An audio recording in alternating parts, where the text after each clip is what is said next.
I never imagined that a phone call could turn my life upside down, but that's exactly what happened. It was a crisp autumn afternoon in Chicago when I saw my phone light up with an unfamiliar number. I almost ignored it, but something told me I should answer. When I did, the voice on the other end was unmistakable, even though years had passed. "Samantha? It's Isabella," she said, her tone dripping with an odd mix of formality and something I couldn't quite place. "Isabella," I replied, trying to keep my voice steady. "What's going on?"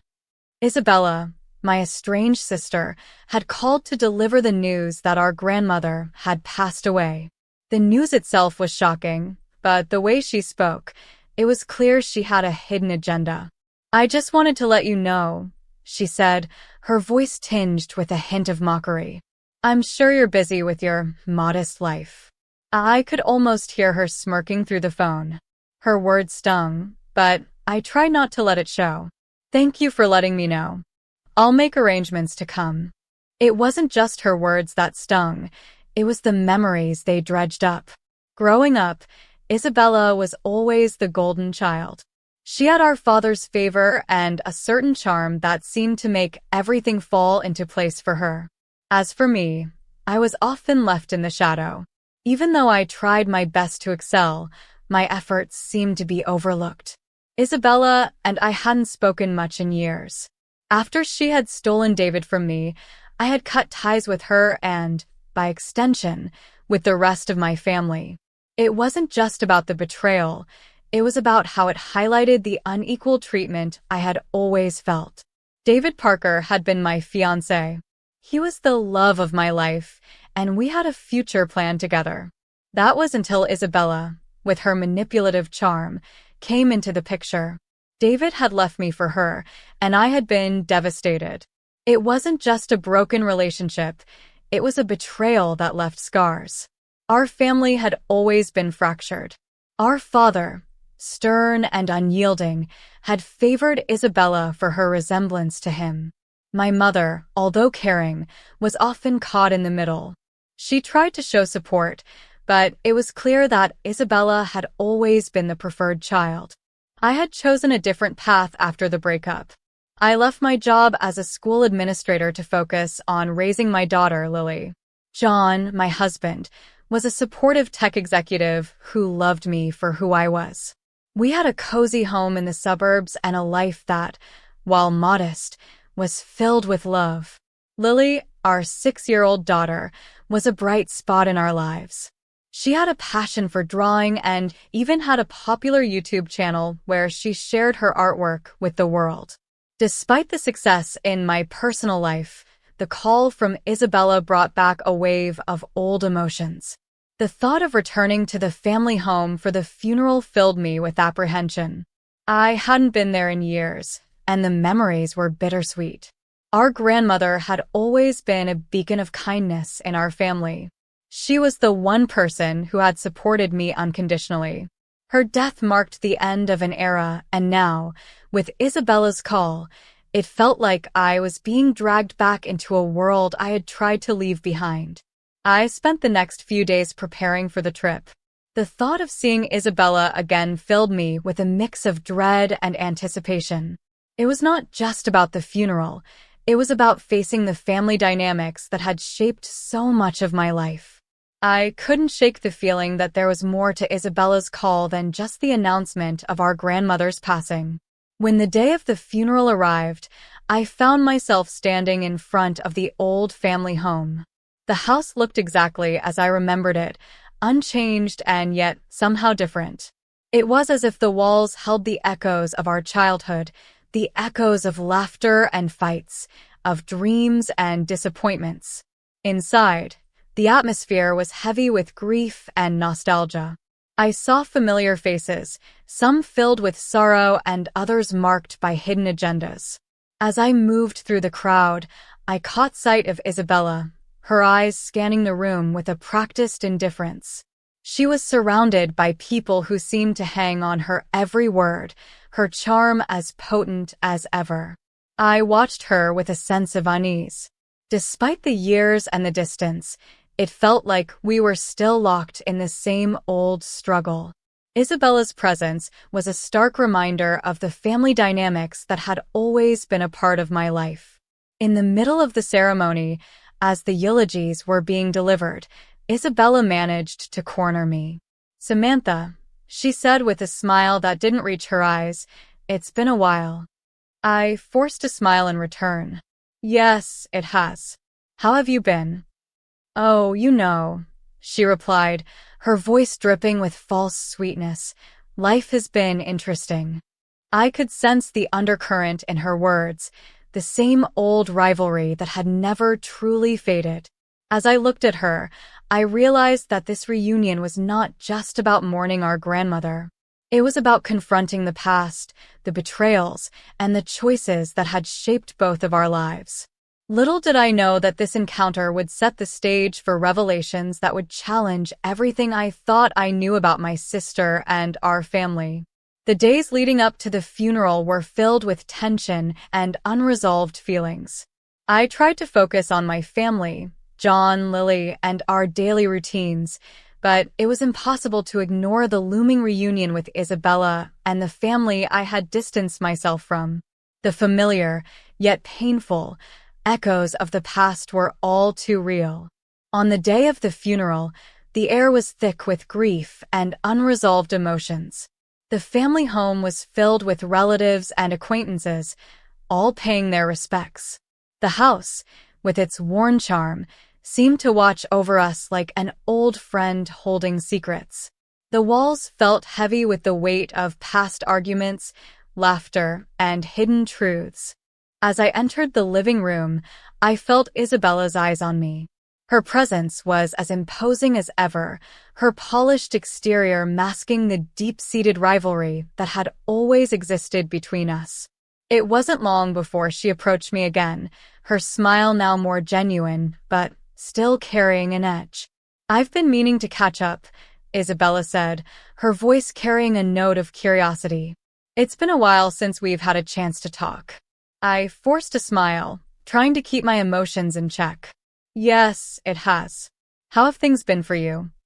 "Oh, you know," Isabella replied with a wave of her hand. "Busy. But good. I'm sure you've heard from the family about how things have been for me."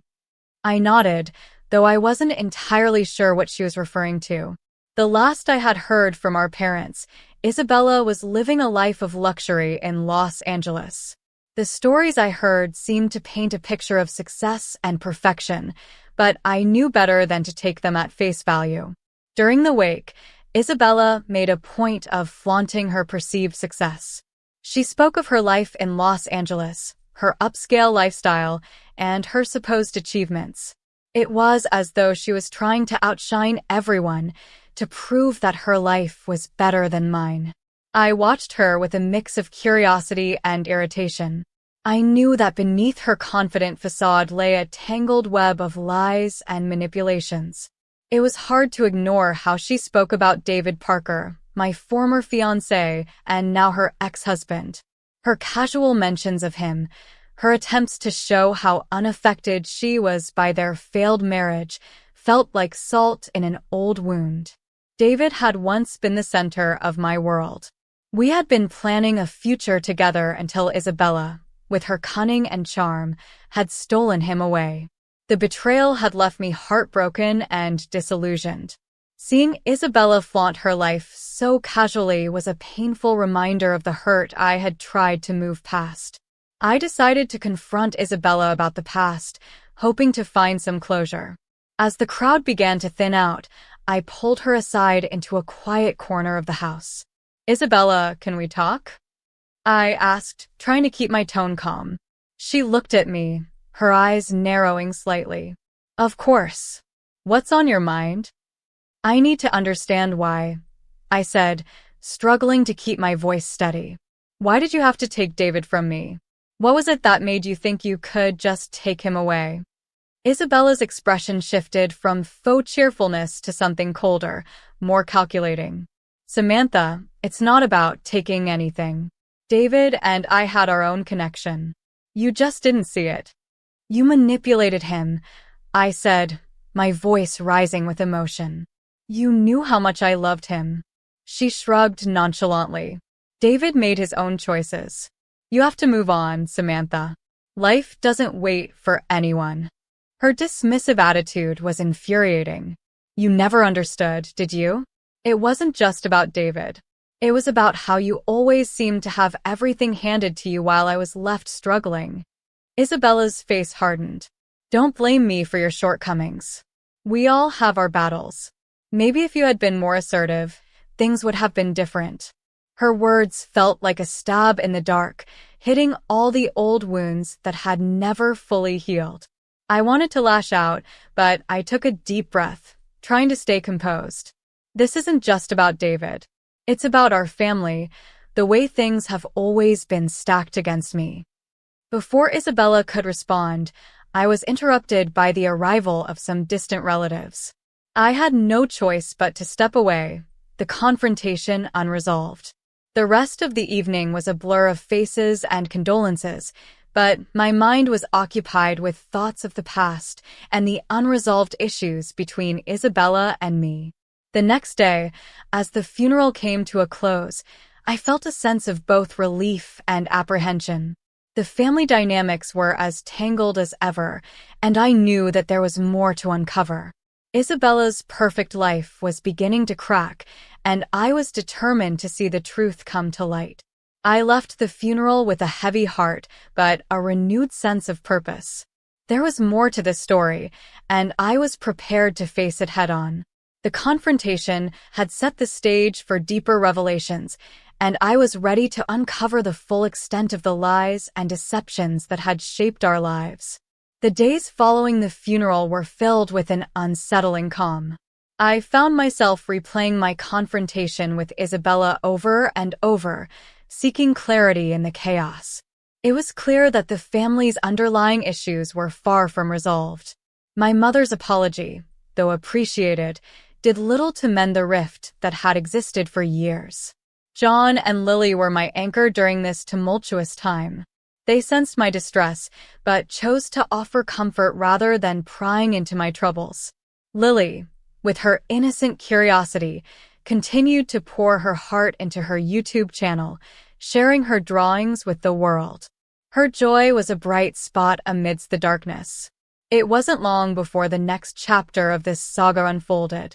Isabella, ever the drama queen, took to social media to mock me subtly. Her posts were veiled in sarcasm, presenting herself as the picture of success, while implying that my life was dull and insignificant. It was frustrating to see her attempt to diminish my happiness in such a public way. That's when Lily's YouTube channel became a weapon in this battle. One evening, after a particularly cruel post from Isabella, Lily and I decided it was time to use her platform for more than just showcasing her drawings. I helped Lily create a video that countered Isabella's lies, focusing on the positive aspects of our life and subtly addressing the falsehoods Isabella was spreading. The video, while innocent on the surface, contained enough pointed references to make it clear that we were aware of Isabella's attempts to undermine us.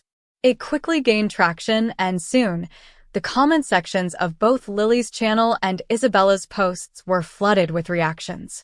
People began to see Isabella's facade for what it was, an elaborate mask hiding insecurities and deceptions. As the video went viral, Isabella's reputation started to crumble. The social media backlash was swift and harsh. Comments pointed out the discrepancies in her stories and questioned her integrity.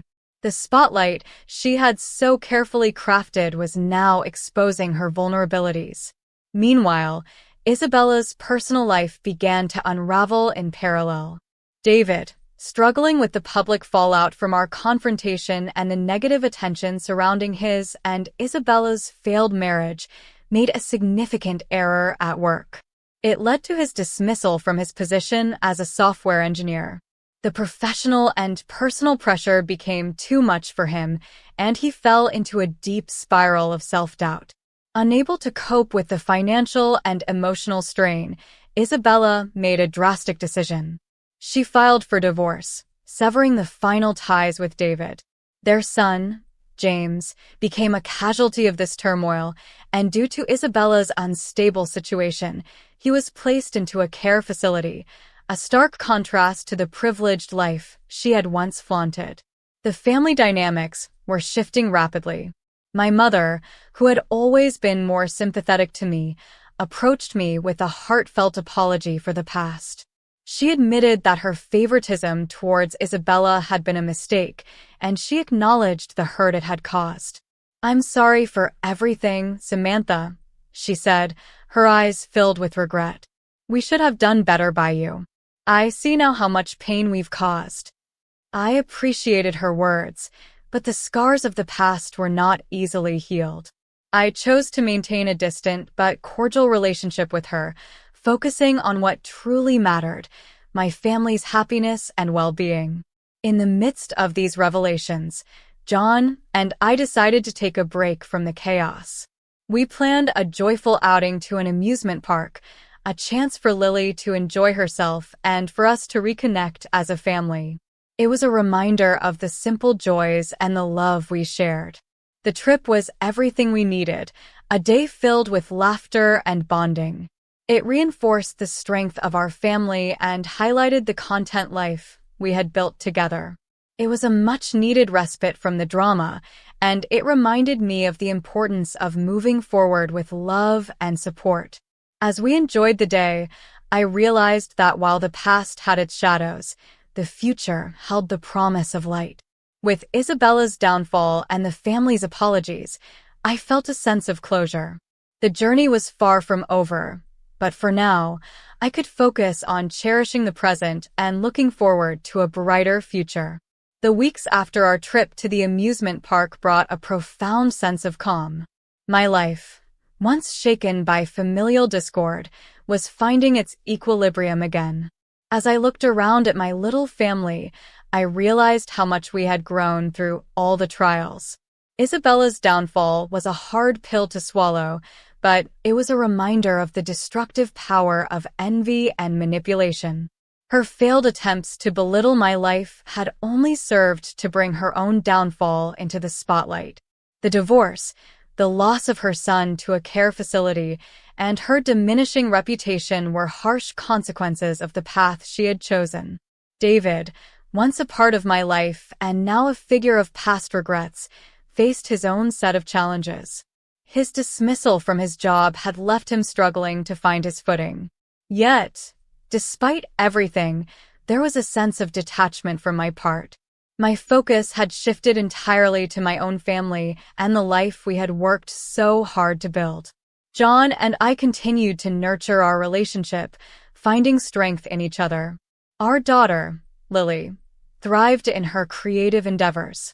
Her YouTube channel remained a beacon of joy and positivity, helping to distract from the negativity that had surrounded us. Watching her grow and flourish was a constant reminder of what really mattered.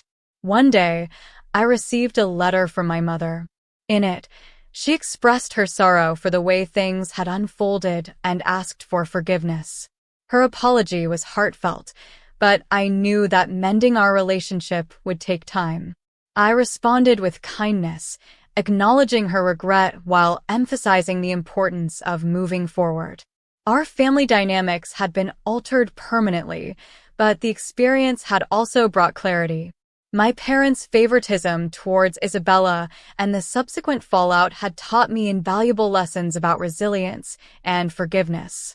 It was clear that healing from these wounds required more than just time. It required understanding and a willingness to let go of past grievances. In the quiet moments of reflection, I understood that the pain of the past had forged a stronger bond within my own family. John, Lily, and I were more connected than ever, and our shared experiences had deepened our appreciation for one another. We found solace in our daily routines and the small moments that brought us joy. As summer turned to fall, I began planning a new project, one that would honor the lessons learned and the family we had become. I started a community initiative focused on helping families navigate conflicts and build stronger relationships. It was a way to turn my experiences into something positive, offering support and guidance to others who might be facing similar challenges. Looking back, I saw how far we had come from those turbulent days. The confrontation at our grandmother's funeral, the subsequent revelations, and the social media battles had all led to a profound transformation. Isabella's story was a cautionary tale, but it was also a testament to the strength of my own resolve and the importance of moving forward with love. As I closed the final chapter of the story, I felt a sense of closure. The journey had been arduous, but it had also been enlightening. The road ahead was filled with promise, and I was ready to embrace it with an open heart. In the end, it was the love of my family and the lessons learned that had guided me through. With John by my side, Lily's laughter brightening our days, and the community project taking shape, I knew that the future was ours to shape. And as I looked forward, I carried with me the certainty that, no matter what challenges lay ahead, our family's strength and unity would guide us through.